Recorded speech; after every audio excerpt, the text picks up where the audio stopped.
January 1943.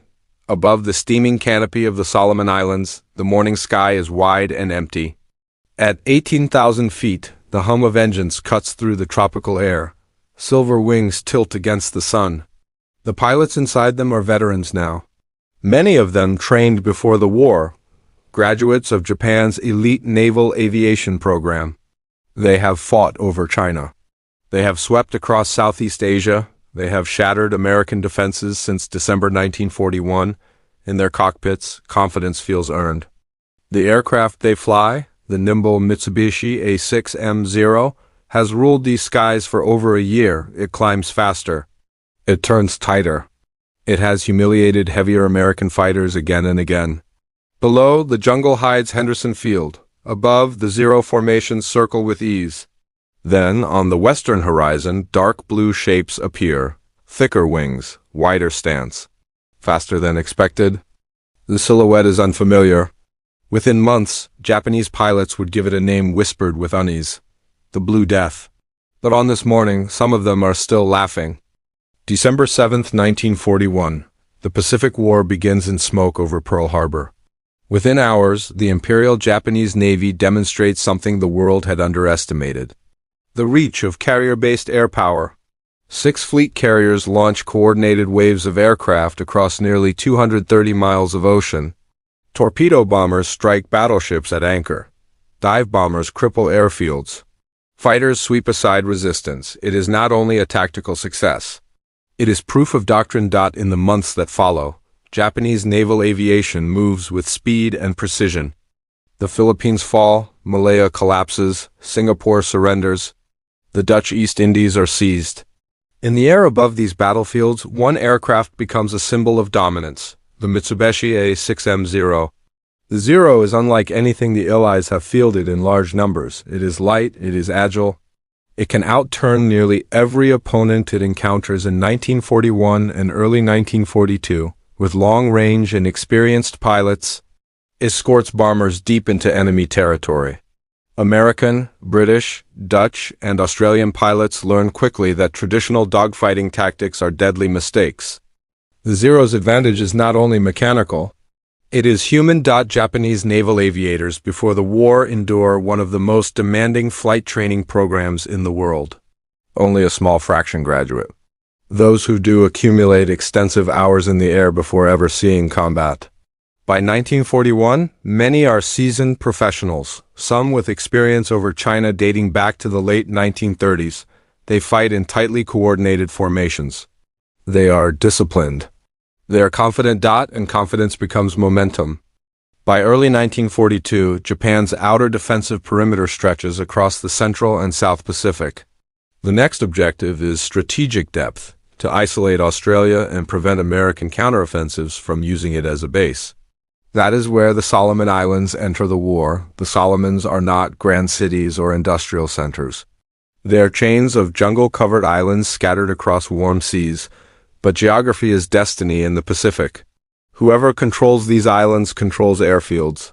Whoever controls airfields controls sea lanes. In May 1942, the Battle of the Coral Sea halts Japan's immediate push toward Port Moresby. It is the first carrier battle in history where opposing ships never see one another directly. Aircraft decide the outcome. Japan loses the light carrier show and suffers significant aircrew casualties. It is not a decisive defeat, but it is a warning. A month later, at Midway, the warning becomes catastrophe. 4 Japanese fleet carriers are lost. More importantly, many of the most experienced carrier aviators perish with them, yet the war does not stop. In July 1942, Japanese forces begin constructing an airfield on Guadalcanal, a key island in the southern Solomons. If completed, it would threaten Allied shipping routes between the United States and Australia. The response is swift. On August 7, 1942, U.S. Marines land on Guadalcanal and seize the unfinished airstrip. They rename it Henderson Field. The campaign that follows is not a single battle. It is months of attrition, on land, at sea, and in the air. For Japanese naval aviators, the skies over Guadalcanal become a proving ground. Long-range flights from Rabaul stretch their endurance. They fly hundreds of miles over open water to contest control of Henderson Field. Each mission means hours over hostile territory. Each mission means fuel margins measured in minutes. American forces at Henderson Field form what becomes known as the Cactus Air Force, named after the Allied code word for Guadalcanal. Their aircraft are a mixture: Marine Corps fighters, Navy aircraft, Army Air Forces planes. Many are technically inferior in maneuverability to the Zero, but they fight differently. They learn. They avoid turning contests. They dive. They climb. They attack in pairs. They use altitude as protection. They rely increasingly on radar warnings from ships offshore to gain early notice of incoming raids. The Japanese still win many engagements in late 1942, but the cost begins to change. Each Zero shot down over the Solomons does not simply represent an aircraft lost. It represents years of training, experience that cannot be replaced quickly. Japan's pre-war pilot corps was small by design, quality over quantity. But war demands both. By the end of the Guadalcanal campaign in February 1943, Japan has lost hundreds of aircraft and a disproportionate number of veteran aviators. Some survive, but many of the most skilled leaders are gone. The sky is no longer uncontested. And across the Pacific, American industry is preparing something new. An aircraft designed not merely to survive against the Zero, but to defeat it decisively. The balance of power is about to shift. By early 1943, the war in the Pacific had entered a different phase. The campaign for Guadalcanal ended in February with a quiet Japanese evacuation. Official communiques described it as a strategic withdrawal. In reality, it marked the first major land defeat of Imperial Japan. The months of fighting had drained ships, aircraft, and, more critically, trained airmen. For Japan, the loss of pilots was not easily repaired. Pre-war naval aviation training had been deliberately restrictive. Cadets endured years of screening and intense preparation. Only a fraction completed the course. The result was excellence, but excellence built on small numbers. Once attrition accelerated over the Solomons, the replacement system could not match the pace of loss. New pilots graduated with fewer hours, less experience, and little exposure to combat tactics before deployment. Meanwhile, across the Pacific, the United States was mobilizing on a scale never before seen in naval history. American factories operated continuously. Shipyards launched new carriers. Training programs expanded dramatically. Where Japan emphasized elite quality, the United States pursued sustainable capacity, quality supported by mass production. In 1941, U.S. Navy carrier fighter squadrons flew aircraft such as the F6F Wildcat. The Wildcat was rugged but slower and less maneuverable than the Zero. American pilots learned to compensate through teamwork and disciplined formations. The Thatch Weave, developed by Lieutenant Commander John S. Thatch, allowed pairs of Wildcats to defend one another against more agile opponents. It was effective, but it was defensive. The Navy wanted an aircraft that would seize the initiative. Design work had already begun before Pearl Harbor. Engineers at Grumman Aircraft Engineering Corporation studied combat reports from China and the Pacific. They understood the Zero's strengths: lightweight, tight turning radius, long range. They also identified its vulnerabilities: minimal armor protection, lack of self-sealing fuel tanks, structural fragility at high-speed dives. The new fighter would not attempt to outturn the Zero, it would outfight it. The result was the Grumman F6F Hellcat. It was heavier, more powerful. Built around a Pratt & Whitney R2800 double Wasp engine delivering over 2,000 horsepower. It featured armor plating to protect the pilot and self-sealing fuel tanks to reduce fire risk. Its wings were broad and strong. Optimized for stability at high speeds, 6.50 caliber machine guns provided formidable firepower. Most importantly, it was designed with lessons learned directly from encounters with the Zero. Where the Zero excelled in low-speed maneuvering, the Hellcat dominated in high-speed dives. Where the Zero sacrificed protection for agility, the Hellcat absorbed punishment and returned fire. It could climb competitively, it could roll quickly, and it could survive damage that would destroy its opponent. Production accelerated in 1942. By early 1943, the first Hellcat squadrons were reaching operational readiness. Training programs ensured that new pilots received structured instruction in gunnery, formation flying, and combat tactics before ever seeing the front. In the South Pacific, the strategic picture was tightening around Japan's perimeter. American forces advanced up the Solomon Chain in a grinding campaign often called Operation Cartwheel. Rather than directly assault heavily fortified Japanese strongholds like Rabaul, Allied planners aimed to isolate and neutralize them through air and naval pressure. Control of the air became central to this strategy. The Solomons were not vast open skies. Weather shifted rapidly. Thunderheads formed without warning. Visibility could drop in minutes. Radar, increasingly deployed on American ships and at island installations, provided earlier detection of incoming raids. It allowed U.S. fighters to climb before contact. It reduced surprise. Japanese pilots noticed the difference. In 1942, they often arrived over Guadalcanal with altitude advantage. By mid-1943, American interceptors were frequently waiting.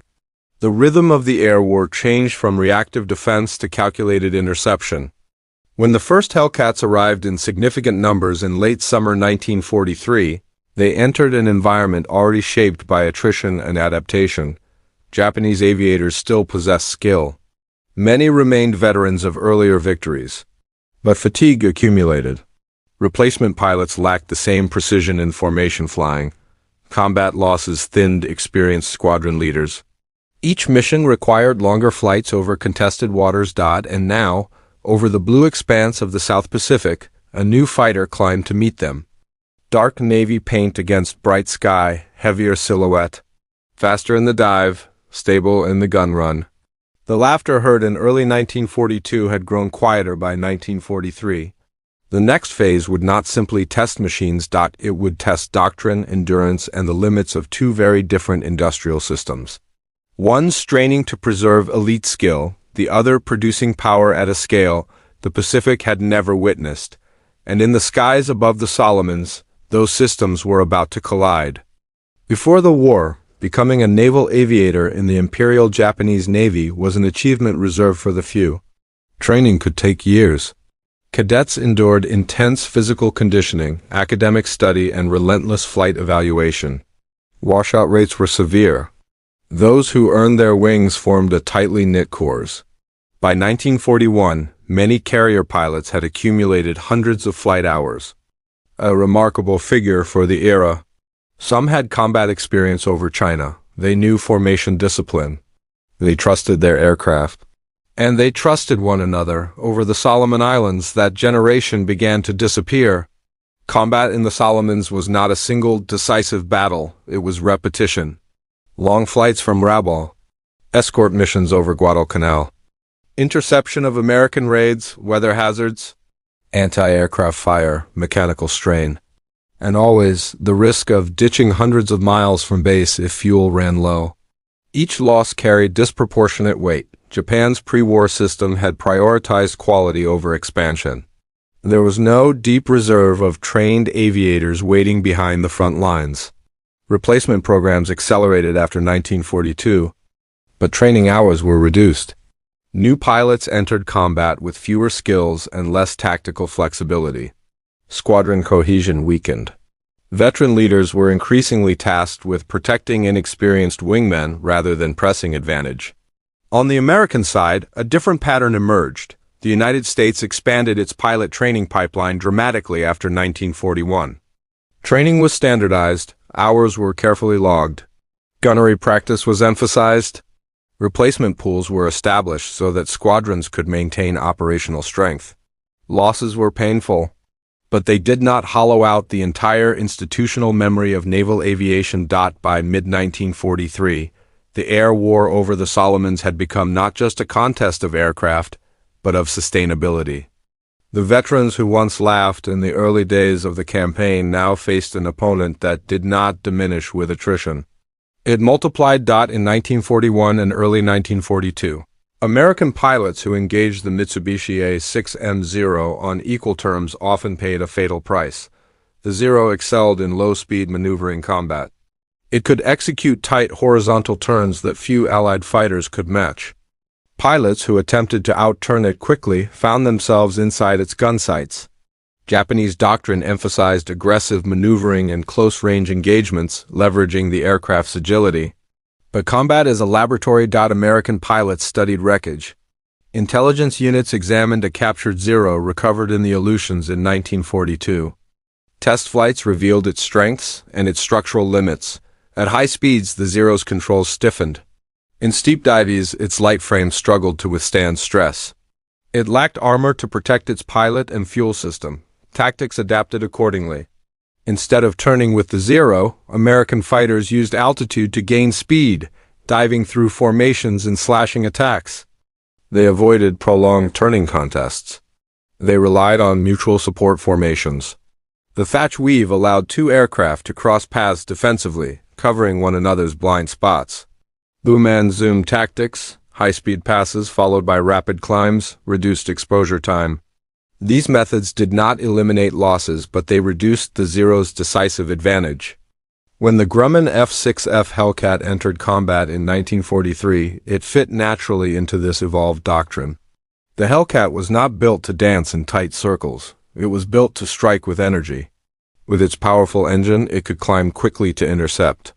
In a dive, it accelerated rapidly, retaining control and structural integrity. Its roll rate allowed pilots to reposition aggressively. 6 heavy machine guns meant that a brief firing window could be lethal. The tactical balance shifted from maneuver supremacy to energy management. Japanese pilots still executed skillful turns. But if an engagement extended vertically into dives and climbs, the advantage increasingly favored the American aircraft. Dogfighting over the Solomons became faster, more vertical, less forgiving, and as new American squadrons arrived with aircraft designed specifically for these tactics, the margin for Japanese error narrowed sharply.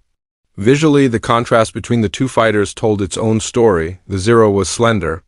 Its lines were elegant.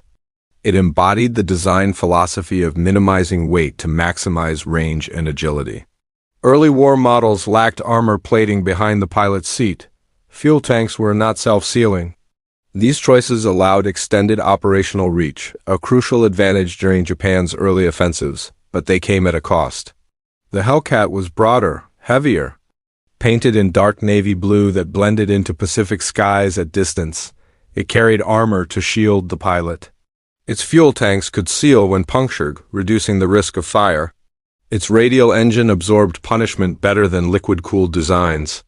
In terms of raw speed, the Hellcat matched or exceeded the Zero at most operational altitudes. In durability, it surpassed it significantly. Statistics from 1943 onward would later suggest that Hellcats achieved highly favorable kill-to-loss ratios against Japanese aircraft. While numbers varied by engagement and source, the overall trend was clear. Once introduced in strength, the Hellcat contributed to a decisive erosion of Japanese air power. Technology alone does not win wars. But when combined with evolving tactics and expanding production, it becomes a multiplier. Over the Solomons, steel and horsepower began to outweigh lightness and grace, and as 1943 progressed, the encounters between these two aircraft would move beyond adaptation toward confrontation on a scale neither side could ignore. By 1943, the United States Navy was no longer reacting to events in the Pacific. It was shaping them. After the losses at Pearl Harbor and the hard lessons of early carrier battles, American naval leadership began reassessing how air power should be applied. Carrier task forces were reorganized for mutual protection. Radar picket ships extended detection range. Fighter direction officers aboard carriers and cruisers coordinated intercepts with increasing precision. The Solomons campaign became a proving ground for this integration. Aircraft no longer launched blindly into contested skies. They were vectored, guided, positioned at altitude before contact. This system reduced surprise and conserved fuel. It allowed squadrons flying the Grumman F6F Hellcat to begin engagements from advantageous positions. Leadership also recognized that air superiority was not a temporary condition. It had to be maintained daily. Rotations were structured. Replacement pilots were assigned systematically. Tactical intelligence was shared rapidly across units. Lessons learned in one engagement were incorporated into training manuals within weeks. Japanese naval leadership faced different constraints.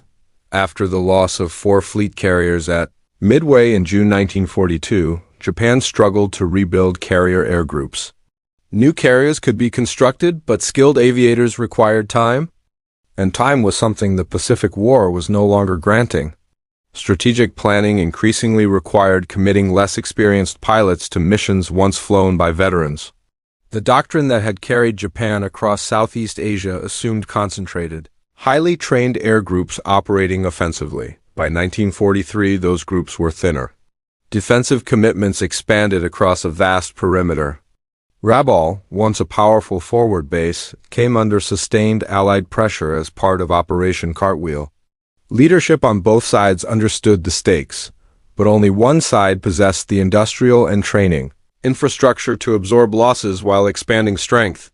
Japanese pilots did not immediately fear the Hellcat. Early encounters were cautious. Some assumed it was merely another variant of existing American fighters. The silhouette was larger, but experience had taught them that agility often mattered more than size. Then combat reports began to circulate. Pilots noted that the new American fighter could dive away with speed the Zero could not safely match.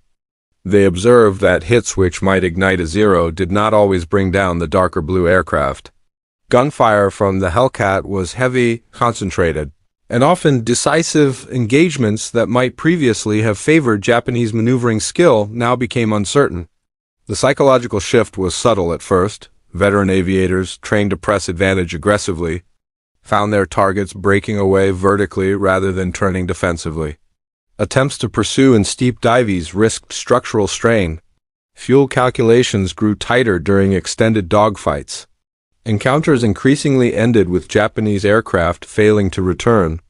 Loss reports accumulated. For young replacement pilots, the change was even more disorienting. They entered combat expecting the Zero's reputation to protect them, to grant at least parity in the sky.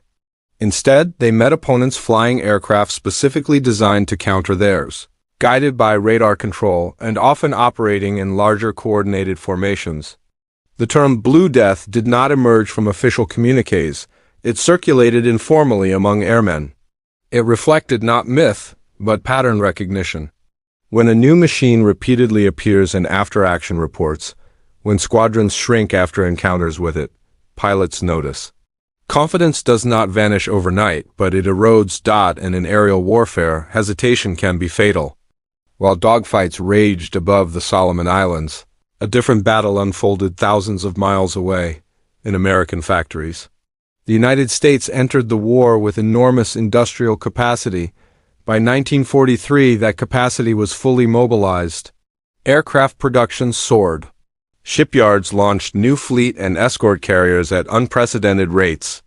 Training fields across the continental United States graduated pilots continuously. The Hellcat was a product of this system. Grumman streamlined production methods to simplify assembly and maintenance. Parts were standardized. Damage repair protocols were incorporated into design. If an aircraft was lost in combat, another could replace it within weeks. Japan faced structural limitations. Its industrial base was smaller. Access to raw materials became increasingly restricted as Allied submarine campaigns intensified. Manufacturing capacity struggled to keep pace with both naval construction and aircraft production. Training infrastructure, already narrow before the war, could not scale proportionally. The result was cumulative imbalance. For every experienced Japanese pilot lost over Guadalcanal and the Northern Solomons, replacement required time Japan could not spare. For every Hellcat lost, American training programs supplied another pilot and factories supplied another airframe. By late 1943, the disparity was measurable. Carrier air groups equipped with Hellcats deployed in growing numbers. The ratio of American to Japanese aircraft in major engagements tilted steadily. Radar coordination improved. Anti-aircraft defenses strengthened. Supply lines expanded. The industrial angle did not produce dramatic dogfights. It did not roar overhead in tight turns, but it determined how long each side could sustain those fights, and as 1943 advanced, it became increasingly clear that the Solomons campaign was no longer simply about defending an island chain. It was about whether Japan could preserve its remaining elite aviators long enough to stabilize the front. or whether American production and adaptation would overwhelm them completely. The answer would not come in a single engagement. It would unfold in a series of escalating confrontations where confidence met capacity and experience met endurance, and in those confrontations, the sky itself would change hands. Late August 1943. The Solomon chain stretches northward in broken green arcs. Allied forces advance methodically. New Georgia secured, airfields expanding, supply lines strengthening. The objective is clear: neutralize the Japanese stronghold at Rabaul without directly assaulting it. Air power will do the work. By this stage of the campaign, squadrons equipped with the Grumman F6F Hellcat are entering sustained combat operations. Carrier task groups patrol aggressively. Land-based air units operate from captured fields. Radar stations scan the horizon day and night. Japanese air forces, flying primarily from Rabaul and other forward bases, remain committed to contesting Allied advances.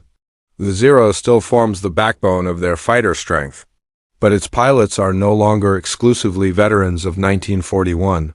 The decisive shift does not arrive as a single THUNDERCLAP. It begins as a pattern. In early engagements over the Central Solomons, Hellcat squadrons intercept incoming raids at altitude. Guided by radar vectors, they position themselves above Japanese formations before visual contact. Instead of reacting defensively, they initiate the engagement. American pilots dive in coordinated sections. High-speed passes, concentrated fire, then climb back to altitude. Japanese fighters respond with characteristic agility, attempting to draw opponents into turning contests. Some Hellcat pilots, inexperienced or overconfident, are caught and shot down. The Zero is still lethal in close maneuvering combat, but the larger structure of the battle favors the Americans. The Hellcat's rugged construction allows damaged aircraft to return to base. Self-sealing fuel tanks prevent minor hits from becoming catastrophic fires. Armor protects pilots from rounds that might otherwise prove fatal. Survivability increases sortie repetition. Pilots who live fight again. By contrast, the Zero's vulnerabilities become increasingly costly. Even brief bursts of .50 caliber machine gun fire can ignite unprotected fuel tanks. Structural damage sustained during high-speed dives limits tactical options. Aircraft that might have limped home in earlier months now fall in greater numbers. The cumulative effect grows visible in after-action reports. American units report rising kill ratios. Japanese formations return with gaps that cannot be filled immediately. Replacement pilots struggle to maintain formation discipline under pressure. Radio coordination deteriorates in chaotic engagements. Then come the larger battles. Throughout the latter half of 1943, Allied operations intensify as part of the broader strategy to isolate Rabaul. Carrier task forces strike airfields. Land-based bombers target supply depots. Japanese commanders commit substantial air strength to repel these offensives. One such series of engagements unfolds during operations against Bougainville in November 1943. Allied forces land at Empress Augusta Bay. Almost immediately, Japanese air units launch counterattacks from Rabaul.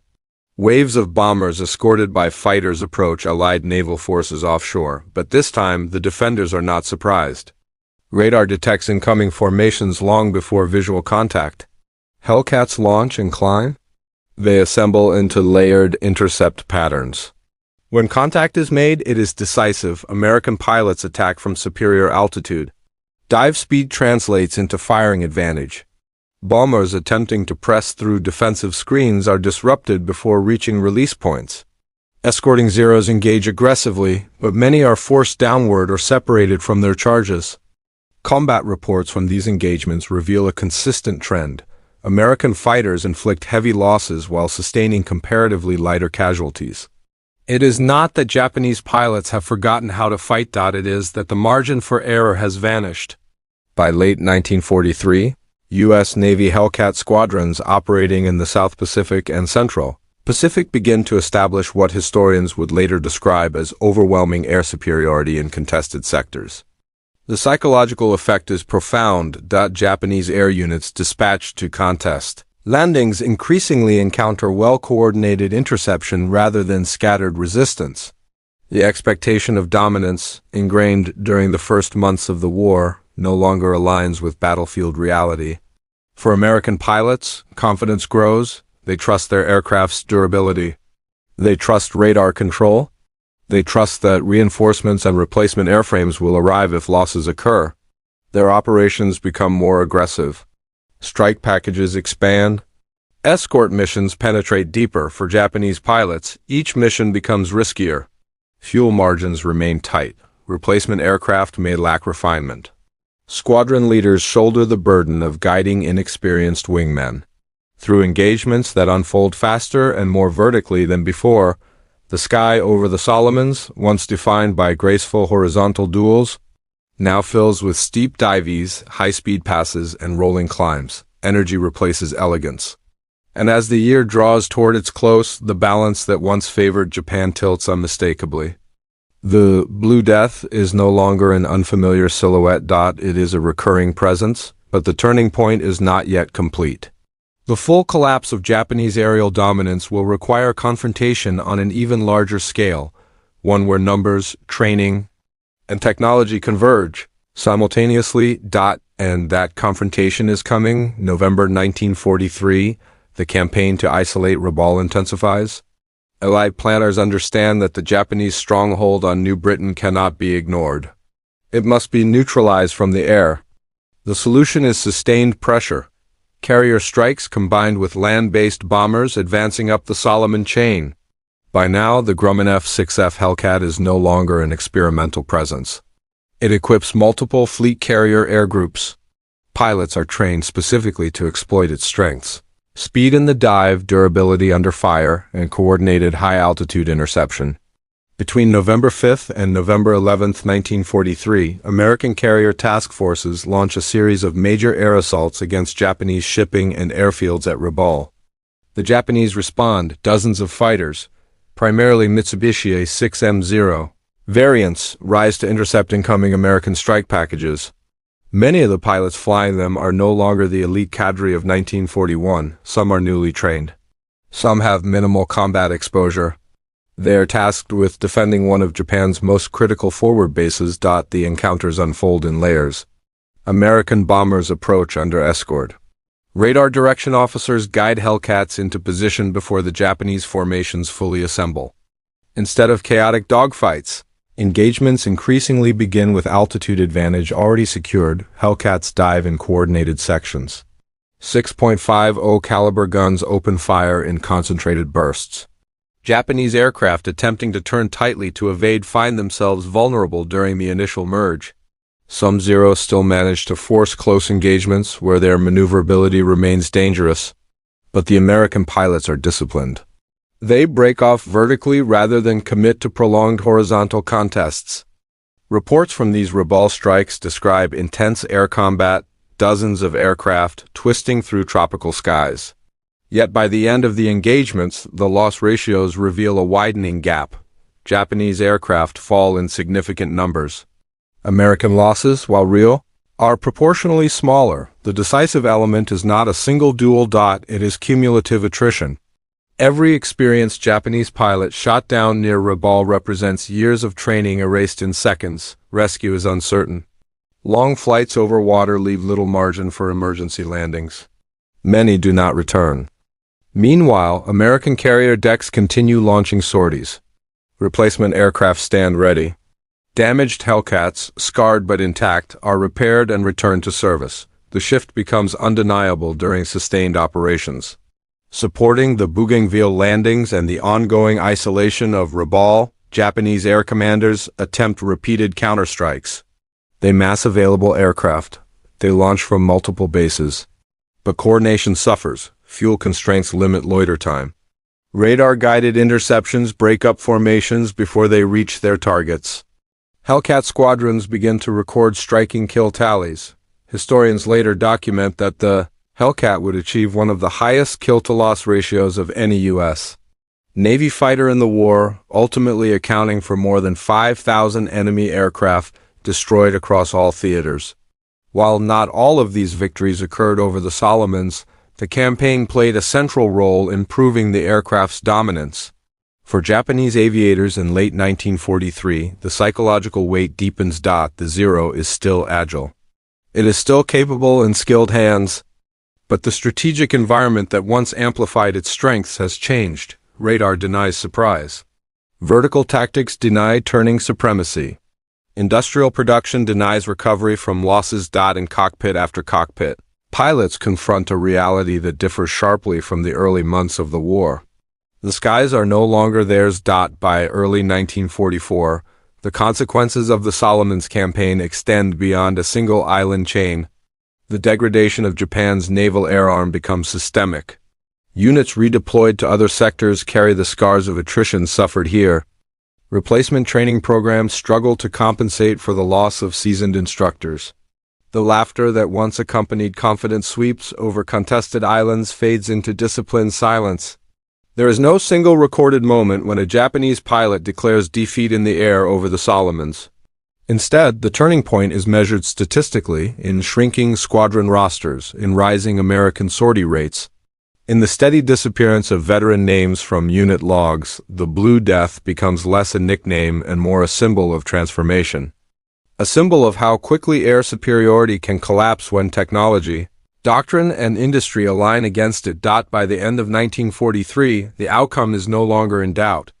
The Imperial Japanese Navy Air Service, once the sharpest edge of Japan's expansion, has been blunted.